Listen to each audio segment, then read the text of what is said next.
You're listening to the We Are Libertarians podcast network. Find all of our shows at wearelibertarians.com.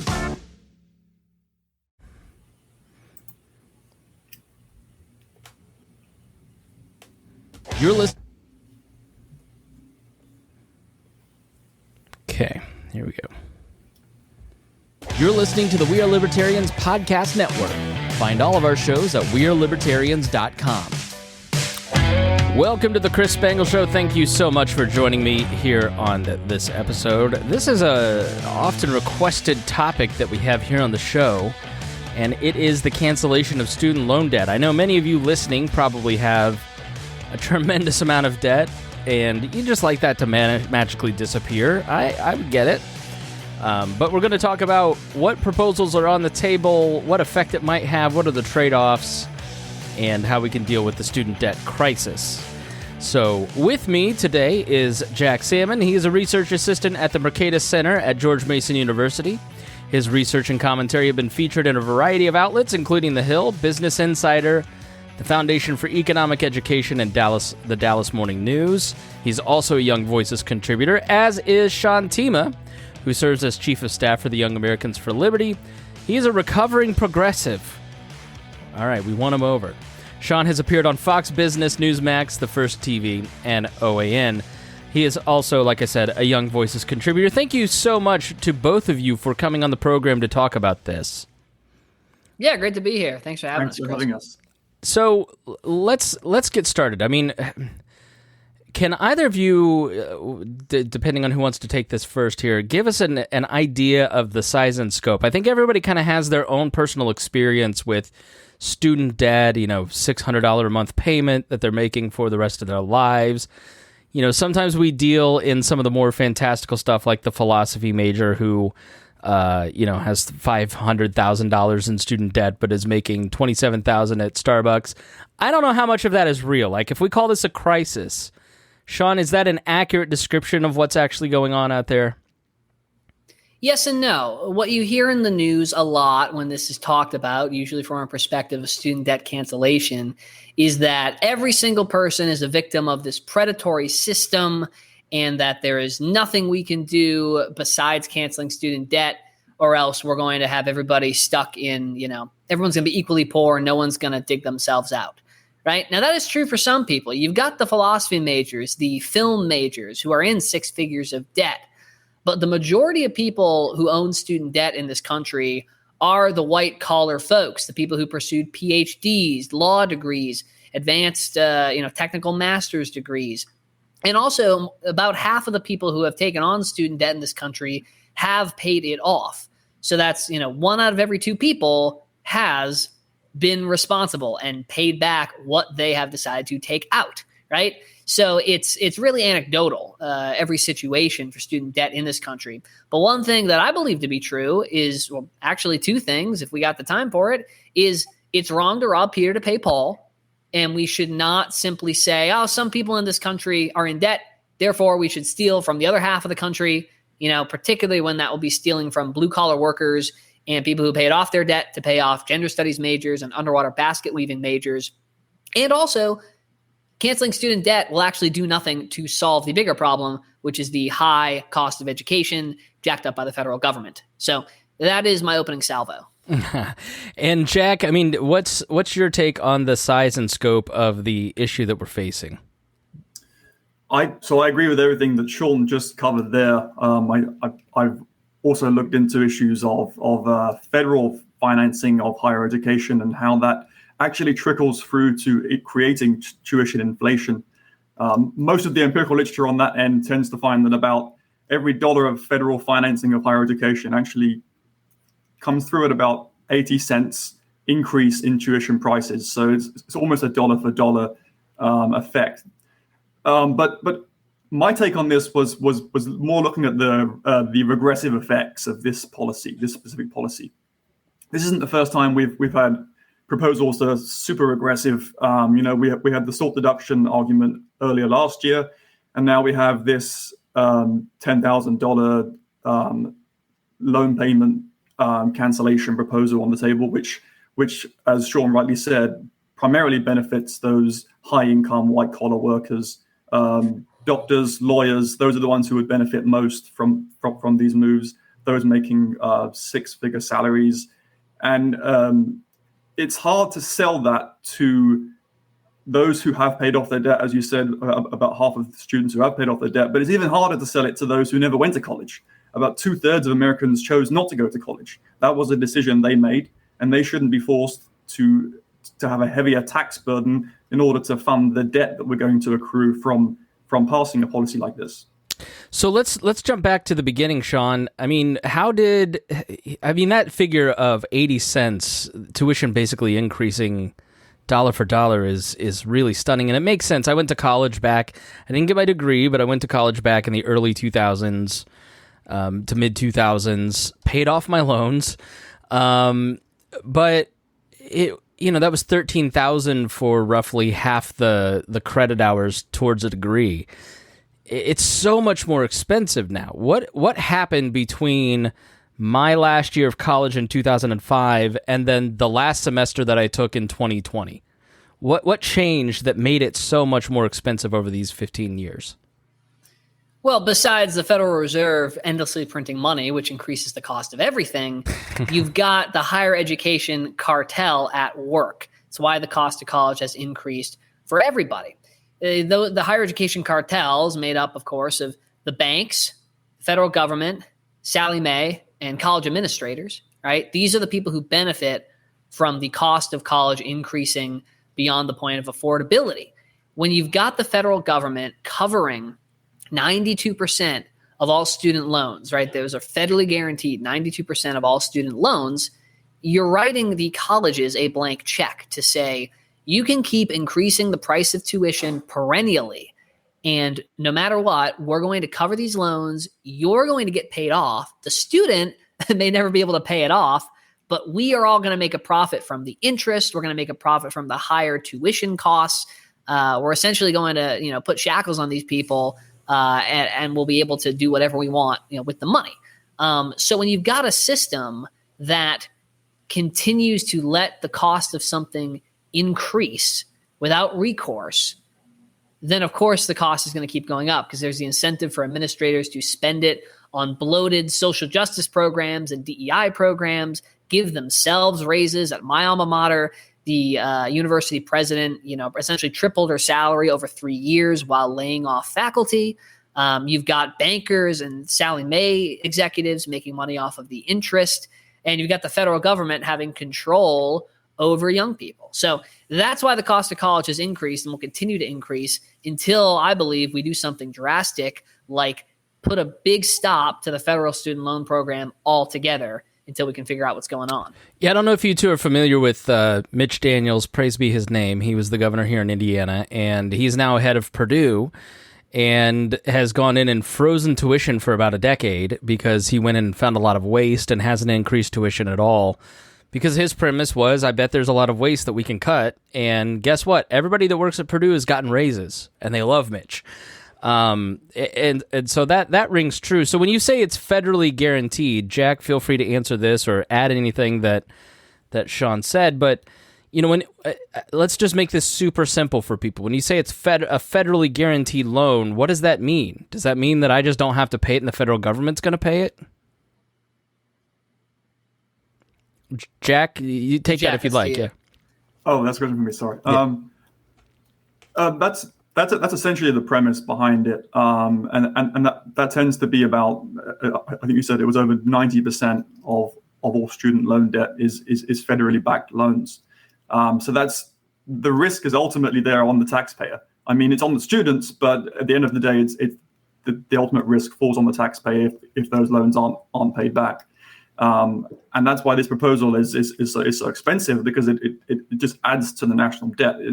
I think the cost estimate for the $10,000 forgiveness was $321 billion, which at a time when the Federal Reserve is trying to reduce excess demand and we're trying to reduce budget deficits, we're going to be giving everybody roughly $100 for 46 million students who have loan debt. That's more excess demand, that's higher inflation, that's larger budget deficits, and the benefits of this, as I said, they're primarily.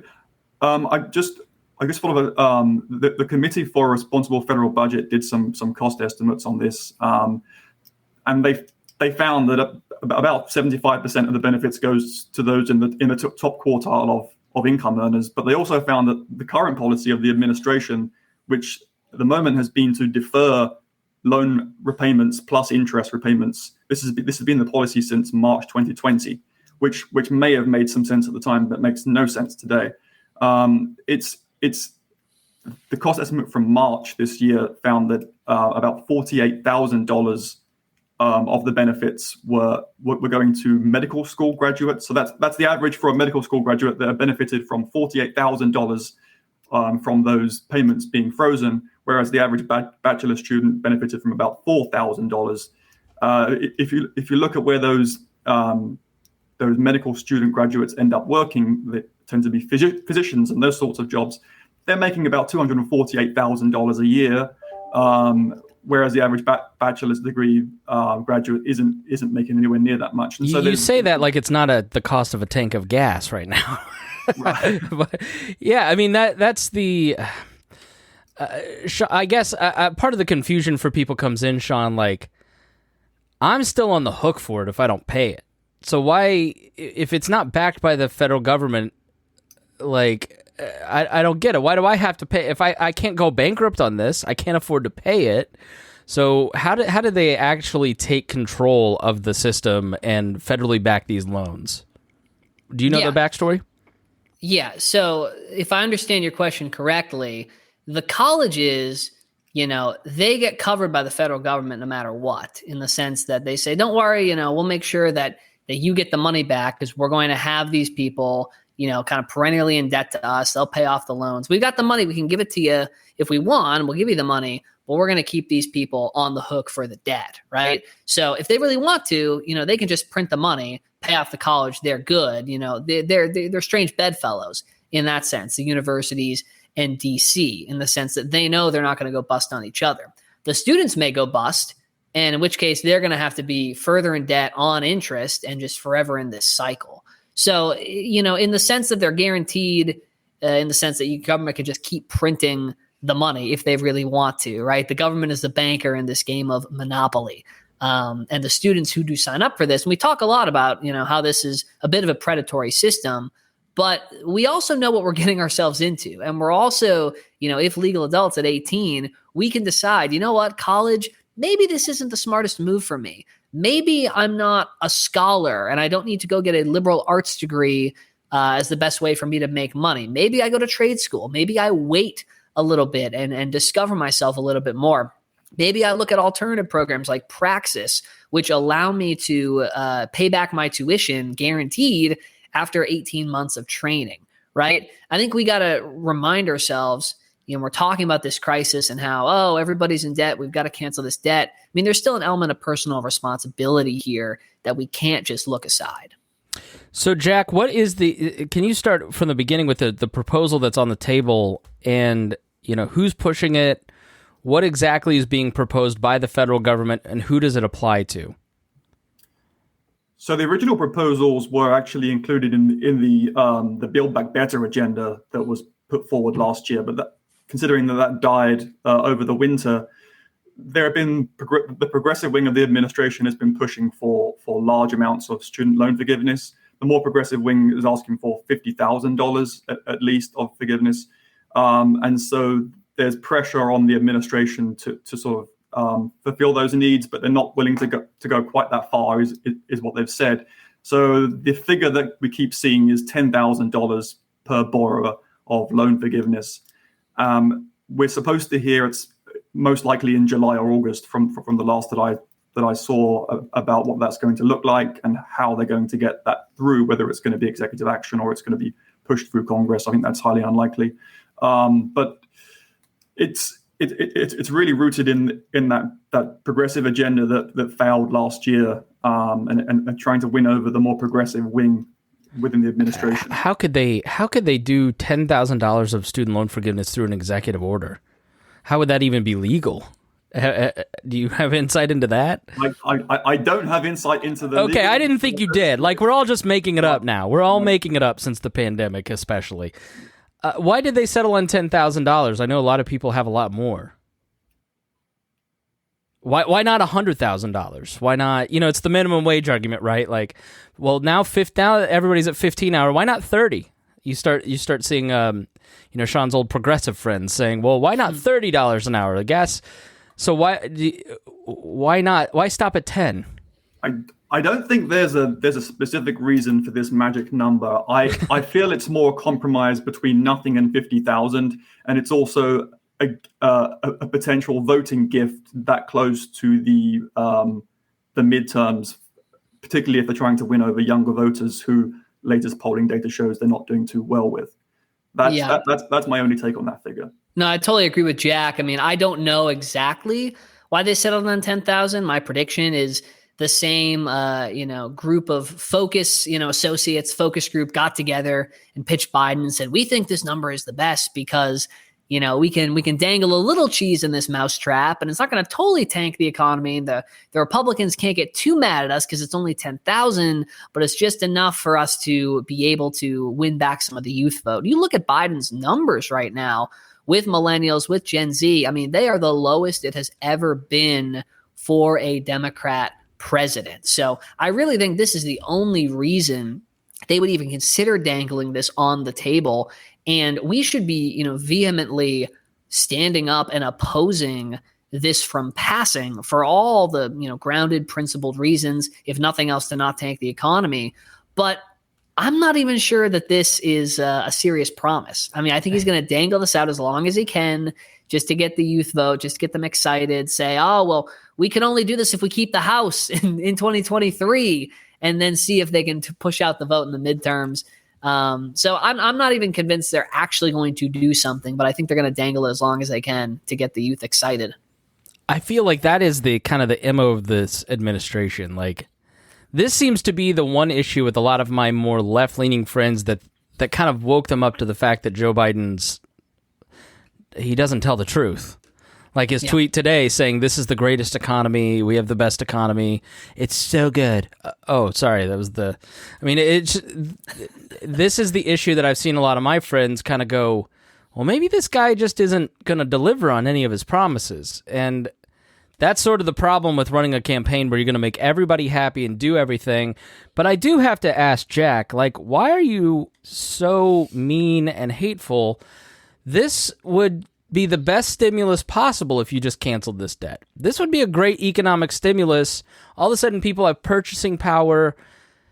Jack, why are you just against people having a good economy and having less debt? That question seems to make the assumption that we're in desperate need of economic stimulus right now, which, if we look around, it's quite the contrary. If we were in desperate need of fiscal stimulus, the Fed would not be tightening, they would be loosening policy. So by enacting more stimulus, what we're really doing is throwing more logs on the fire, and the fire is already burning our faces at this point.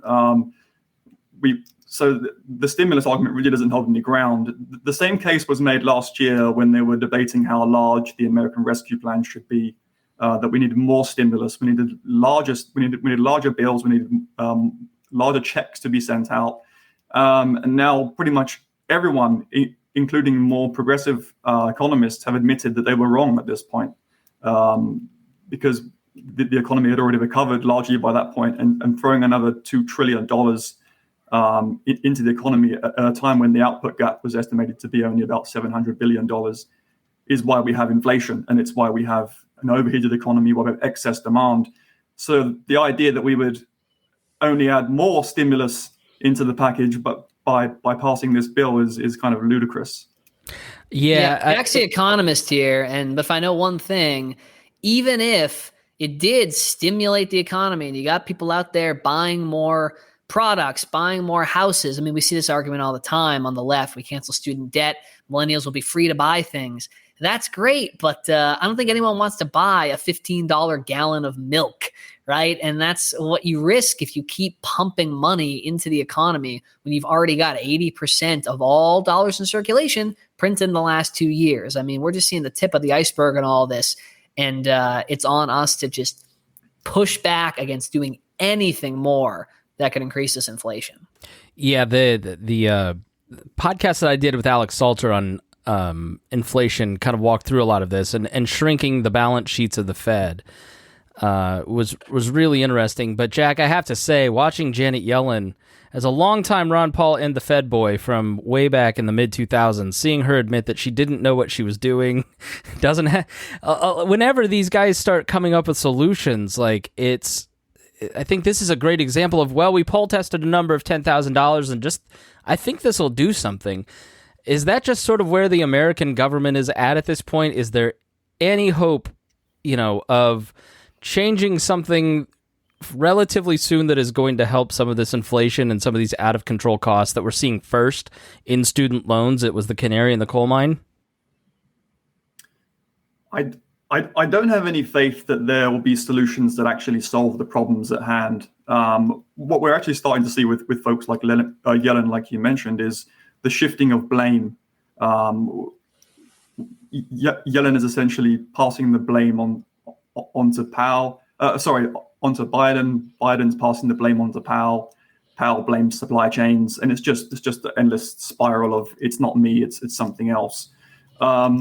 None of them really want to admit their faults in terms of always offering solutions that lead to more government spending, and then overlooking the fact that it was government spending in the first place that got us in this problem. So I don't have much faith. I saw the op-ed by the president in the Wall Street Journal last week offering up some early signs that he wanted to offer solutions, but all of his solutions were actually more government spending, more subsidies, which only leads to more overheating and more inflation. So I don't have much hope on that front. I think the only thing they can really do is ease up supply restraints and just wait for the excess savings and cash to sort of flow through the economy. It's going to take a while. It's going to be painful, but there's not much they can do in terms of lowering inflation. Yeah, I want to give credit to Yellen for where it's due. I mean, it's so rare that you see a bureaucrat actually admit, on live TV nonetheless, hey, I was wrong. I didn't know what I was doing, right? So kudos to her.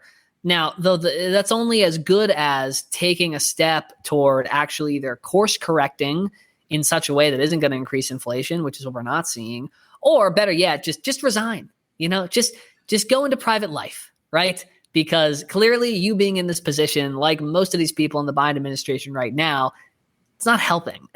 So either major course correct or go home, but actually glad to see a bureaucrat apologize and show some humility. It's refreshing. Yeah, I just met Jack like 20 minutes ago, and I'd put him in charge. And it helps that you've got the British accent. Like, that just makes me trust you even more when it comes to Sean, what is it about Americans that when we hear someone like Jack, we're like, yeah, that guy knows what's up. I mean, it's just ingrained in us, I think, it's Jack, evolution. now where are you from? Iowa? Nebraska? No, I'm joking. Me? Yeah. Yeah, Omaha. You got it.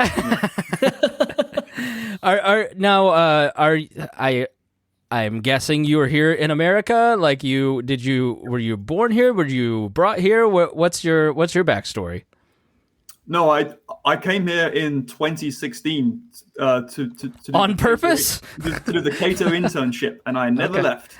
Oh, very good. Yeah, I saw you wrote in the sadly now somewhat defunct Cato Journal. Which I... Well, it's not defunct. It's evolved. I believe it has a new name now. It's relaunching. Okay, very good. But yeah, so what is it about America that made you want to come and plant your flag here? Well, I've always been very passionate about ideas, particularly ideas of free markets and limited government. And I'm very proud that the UK has been the sort of home of all these ideas, Adam Smith, John Locke, all of these amazing philosophers and thinkers. But we exported most of those great ideas, and then we sort of brushed them under the carpet, whereas you guys enshrined them in your constitution, and you really sort of upheld the torch of liberty for me. And so I always wanted to come here and be a part of the liberty movement here in the US and defend it for future generations. Very good. And Sean, you said you're a former progressive. What happened? Yeah, well, I was raised in a small town. I was raised up the street from the Baptist church and the gun club, but I was raised by non-religious, liberals, right? So progressive upbringing, and went into college, big Michael Moore fan, big Michael Bloomberg fan, was very excited to go in the classroom and hear about how we can all have all these great solutions from central planning and from raising taxes. I was excited, genuinely excited. And then after about a semester of pure CRT and just, black-pilled leftist faculty, and I saw the culture, and just it's depressing. I became depressed. My colleagues were depressed, and I said, you know what? Like, my gut's telling me there's a better way. And thank goodness for Young Americans for Liberty being out on campuses, actively recruiting, planting these seeds with optimism, and saying, actually, if you consider the Constitution, if you consider basic free market principles and limited government, if you're looking for solutions, you can find them there. Now let's get you down the Ron Paul rabbit hole. And from there, the rest is history. But always, when I'm messaging and I'm out there writing, I'm thinking, okay, like, how can I reach that person who is like me, who is 19, who is questioning progressivism, and who is just looking to make things better, but realizing the government's not the answer. So before we wrap up, let's go back to student loans. If you're just the person who clicked on this episode because you want personal relief, what would you say to them? What could they do? And then B, how do we get a handle on rising prices? Is students walking away from college and enrollments dropping the answer? Is that sort of how we're just going to, some basic free market signals being sent? Sean, let's start with you. What do you say to folks who want an answer on how to solve the crisis or in their own situation? Yeah, and we've got to be leading as Liberty folks on providing solutions, right, that don't lead to a slippery slope to tyranny. So some things that we could be fighting for and looking for in terms of the student debt crisis is, let's knock the interest off these loans. Let's find ways to advocate for that. Because if the lenders have less incentive to profit, they're not going to be giving out those loans. And if you've got loans, then wouldn't it be great to not have the interest on them, right, and to pay them back fairly? Let's look for ways for students to get out of the loans through the bankruptcy courts. Advocate for solutions there. Student loans are very hard to get out of through bankruptcy. One of the only loans that you really can't weasel out of. Again, reduces the incentive for the lenders to give them out in the first place and lets people get out of a predatory system, right? Thinking forward, right, we can advocate for freer abilities to invest in ESAs and 529s that lets you save a heck of a lot more for college as a family, right? So if you've got loans, let's fight for the future and fight for the present in that way, but let's fight in such a way that is fair, right? It's not fair to turn to, blue collar workers, people who opted out of college, people who paid back their loans, and ask them to pick up the pieces for you. I know that strikes a chord just in basic human fairness, and you wouldn't want that on the other foot, right? And to your other point, Chris, about, okay, well, what can you do about the rising cost of college? Yeah, I think an answer is not just walk away, but really think and really, advocate for responsibility in the next steps in your education. There are many things besides college that we could be advocating for and that high schools can prepare students to do instead of just shuttling them toward university. But I really do think you're not going to see a drastic price drop in college and really solving this problem as a whole until you strike right at the core of this corrupt and bloated federal student loan program, right? You got to put a halt on that. It's a long shot, but, if folks were to go all in on that in D.C., we were to run a grassroots pressure campaign that made it, the issue, you could see a stop to that. Schools would have to reset their prices to, a rate that we could actually afford.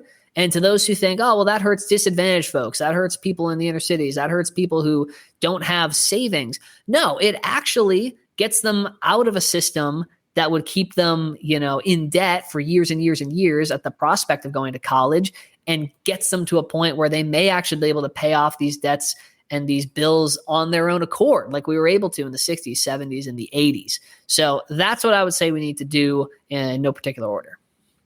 Jack?